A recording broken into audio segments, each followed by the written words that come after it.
I don't know, this is a family program. I don't want to get too dark, but last year was awful. I've never disliked a year of coaching more in my 22 years of coaching.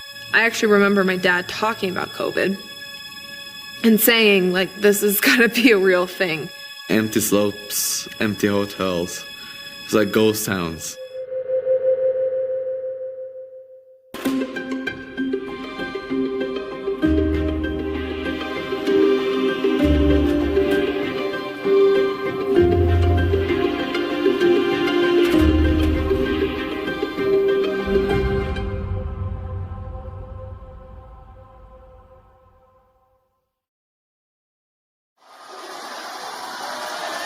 And now this is what they've waited for.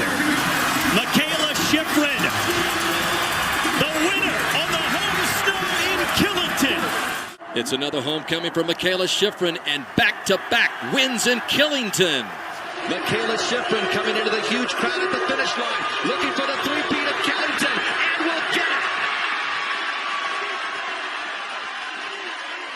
Just a few gates to get by here to make it 4 in a row for Mikaela Shiffrin, as she rewrites more history in yet another World Cup slalom race.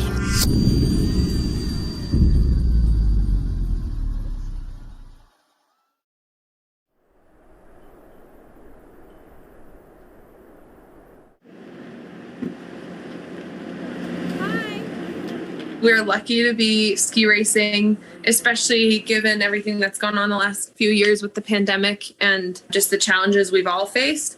It's incredible to be able to race in the US, and we really, really missed that last year. It's pretty incredible to be back here, especially because I have so many memories of this race with family, with my dad. Killington became literally the #1 women's ski race on tour year one. 70 or 80,000 fans in the stands over a weekend was amazing. And, you know, not only that, they cheered for the Americans, they cheered for everyone.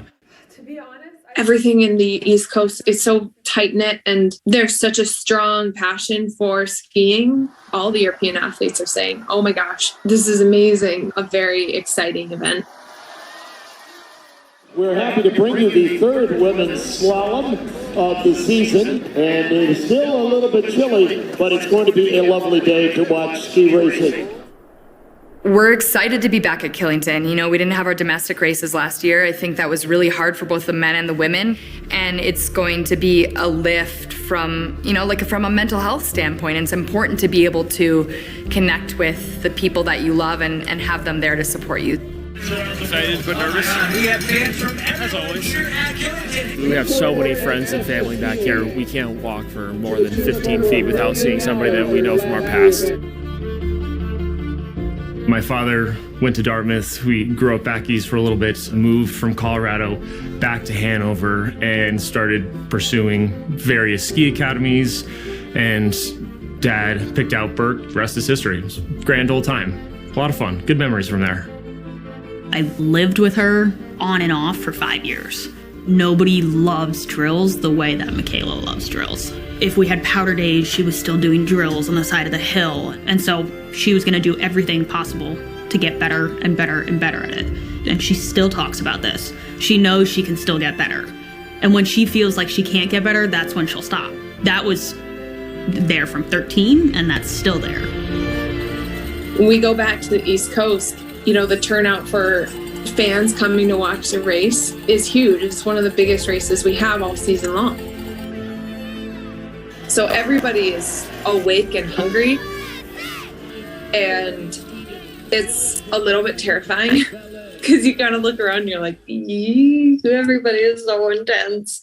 And I know that sounds weird coming from me because I'm normally one of the most intense, like, focused athletes out there, but I'm still, like, in my head, I'm thinking, this is really scary. You don't get to the level Mikaela's got to with 70 World Cup victories without being a competitor, right? So when somebody comes in and starts winning ski races and beating you, there's naturally going to be, you know, that competitive thing. So, you know, I'd be remiss if I said, no, there's nothing there. Petra's a great skier.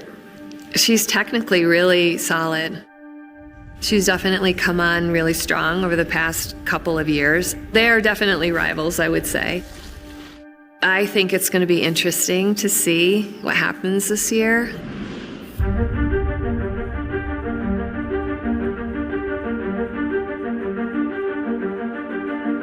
She's strong, she's big, she certainly has an advantage there, and she utilizes her size and strength very well.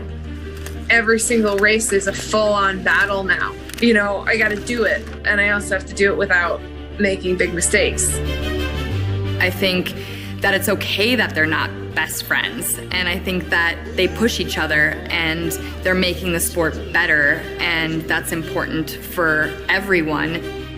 Petra obviously has a lot of self-confidence, but I mean, what Mikaela did in Levi was pretty amazing because she had some major back issues again, and that was holding her back from training. Definitely was a huge advantage for Petra, and you know, being second twice, and Mikaela wasn't far off. What a battle, and what a fun fight this should be this season between Vlhova and Shiffrin. Only Christmas I've had back in the U.S. in the last 13 years was when I hurt my knee. Good shin angle, toes up.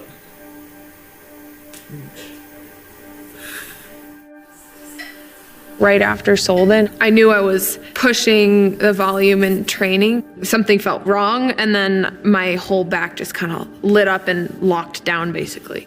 There's a lot of aches and pains, and it does come at a tricky time. Not only to race Levy, but also Killington and then Lake Louise. You have physical dangers, literally life-threatening dangers. You're going 85 miles an hour in some of these races without a giant steel cage around you. Body parts get really pliable at those speeds.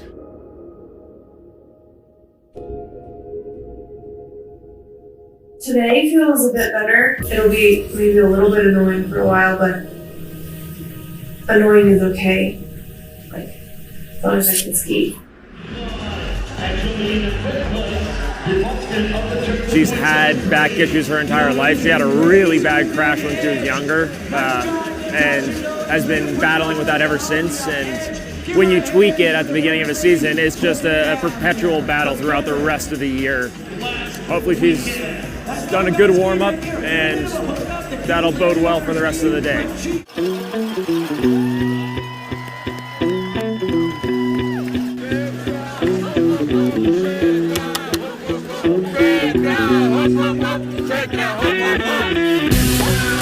Vlhova up top, been like a machine as of late, and looking to dethrone Shiffrin here in front of her hometown fans. Before we went to break, I waxed out about how it was getting a little lighter and maybe needing to shave, but tell you the truth, Petra is skiing amazing right now. So a good opening run for Vlhova, who was the first one down the hill. Petra is a heck of a skier. She put down some fast skiing, so pressure's on. So here is Mikaela Shiffrin. Getting really nervous, but excited. I have that effect on people. It's mostly the shaking legs. Yeah, there's definitely a lot of pressure being a home race, being in Killington. Come on, Mickey, come on, Mickey. This is looking actually like really good, clean skiing, and definitely an improvement from Levy. Hands in front, knees to skis. Let's go. Her back is hurting a little bit. Staying in touch, just losing a little bit of time. Go, go, go. Very close to Petra Vlhova after it looked like it was getting away. She was about a half second back. All right, all right. Nice, you went up a lot of time. There we go. That was good. Petra's skiing very well. Is she skiing better than Mikaela? I don't think so. But she's racing better than Mikaela, at least the beginning of the season. I think for the amount of training she has, that's a solid run. I don't know. I thought it was good for what she's working with. So. My mom has the best understanding of what I need and who I am. She's manager of Team Shiffrin. It's still a mother-daughter dynamic at the end of the day, so there's going to be peaks and valleys to that. But Mikaela does the best with her mom on the hill, and Eileen has always been Mikaela's coach. They have this shorthand communication with each other that has not changed and will never change. Something that's interesting about Mom and Mikaela, they have this ability to compartmentalize. When Mom's coach, she's coach. But then when we're at home, it's just off like a light switch. It's loving, it's fun, it's childish, it's goofy, kind of this triad of coach, best friend, and mother.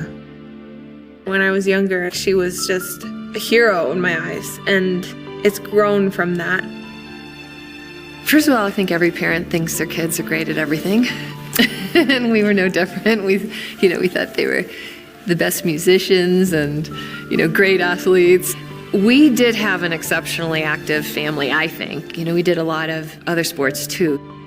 With skiing, both Taylor and Mikaela started skiing pretty young, and we skied with them all the time, so they just developed into good skiers fairly quickly.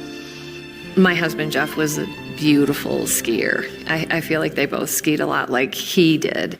We had been involved pretty much the entire time they were growing up. And then when Mikaela, it was time for her to travel with the ski team, and she was still in high school, really. She just didn't feel like she was prepared to go on her own and travel all over the world without a family member. She wasn't sure how she was going to get all of her schoolwork done, and so I went with her as more of a companion and sort of a study partner, and so that kind of got the ball rolling, and it just kept unfolding in that direction. My mom's intuitive notion of skiing is pretty unparalleled. She somehow has this ability to see things that other people aren't able to see. Technique, speed, line, strategy. Eileen is bad. She's cool. Eileen doesn't shy away from difficult situations to begin with.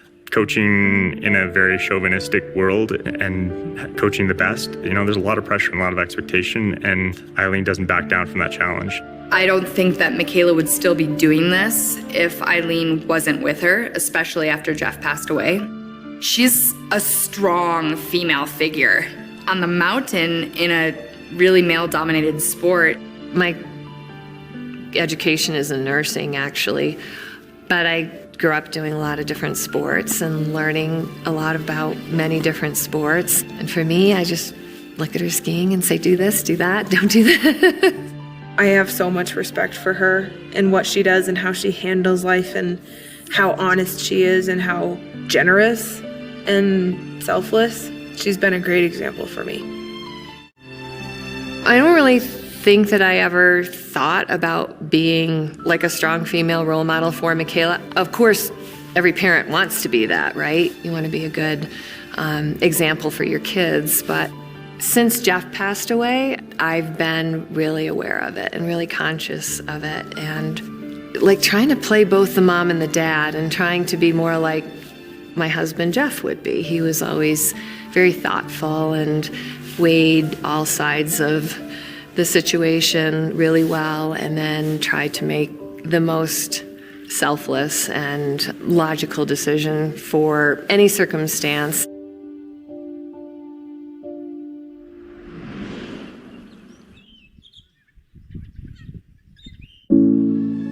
It wouldn't feel right not having him there. So the tuxedo he wore in his wedding, I wore in mine. And then the ring wearing was his ring.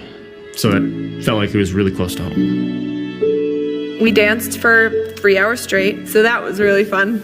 And in a lot of ways, I think it was a much needed celebration and gathering with friends and everybody, because the last time we saw a lot of them was at the celebration of life for my dad. So it was a bit more of a positive event, and I think everybody had a really great time. Jeff wasn't around, but he was present in everything. He was such a big part of Taylor and Christy's relationship. Yes, life continues, but Jeff will always be a part of that, and they don't want to take away from that. It was truly magical. I think that's the best way to describe it.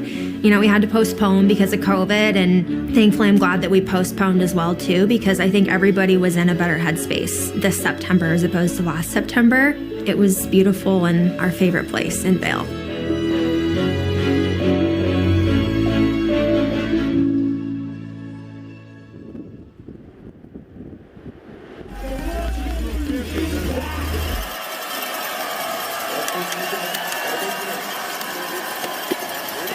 Here she comes, everybody on their feet. Mikaela Shiffrin goes for her 5th win at Killington. Knowing how fast Petra is, she can't leave anything on the line. She has to throw out all the calculations and just go for it. And this is good, clean skiing. She is on top of it. She's moving well. Come on, bring it home, bring it home. With just Vlhova left, Shiffrin leans across better than an 8/10 lead now.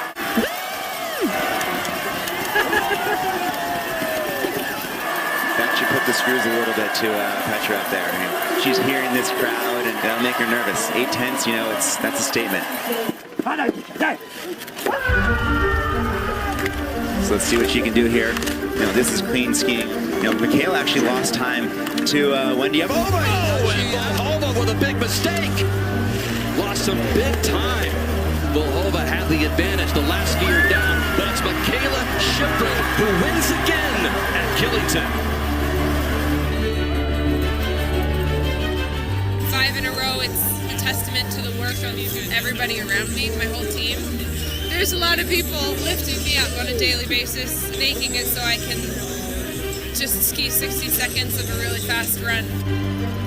Today I would like to win, but it's like this is our sport. We have still many races ahead, so of course I'm looking forward to fight again. Definitely leading into the Olympics this season, pressure is going to keep building, and I'm feeling it already. So I just want to take it step by